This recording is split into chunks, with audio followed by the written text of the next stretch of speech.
Bonjour à toutes, bonjour à tous. Je vous retrouve en ce mois de février 2025 pour la nouvelle newsletter de Sémaphore et les articles des 4 offres. Nous démarrons avec l'offre développement du capital humain et Nicolas Janda pour notre filiale TH Conseil. Il s'intéresse au recul des programmes de diversité, d'équité et d'inclusion dont la presse s'est fait l'écho aux États-Unis. Vous verrez qu'au-delà des différences culturelles, il s'agit beaucoup d'alternance entre démocrates et républicains. Nous sommes, nous, en France, beaucoup moins exposés. Nous avons un cadre souvent plus modéré, à la fois dans un sens comme dans l'autre, c'est-à-dire nous avons peu de politiques de discrimination positive, mais à l'inverse, nous avons un cadre réglementaire un peu plus stable. Apprenez tout de ces différences culturelles dans l'excellent article de Nicolas Janda.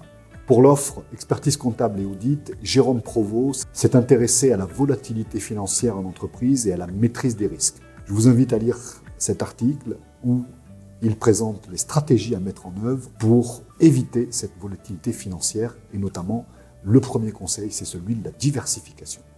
Retrouvez l'article de Jérôme dans notre newsletter de février 2025.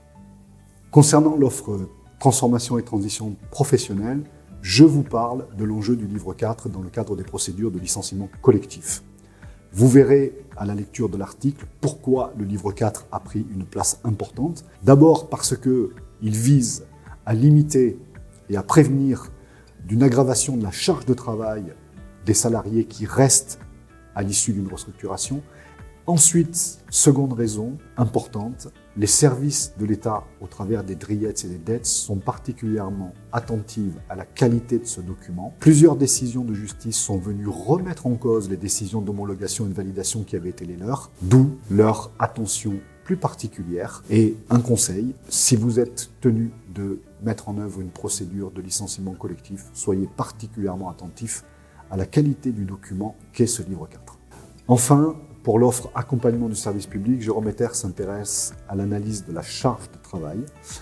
C'est aussi une question dans le secteur public, et notamment au travers du dernier baromètre social sur le périmètre de l'administration territoriale de l'État, qui montre un déficit sur la confiance dans l'amélioration de la qualité de vie et des conditions de travail dans le service public. Vous verrez au travers de l'article de Jérôme comment apprécier cette question, anticiper, planifier et résoudre les problèmes liés à l'appréhension de la charge de travail et à sa régulation. Comme d'habitude, vous trouverez le lien sous mes pieds.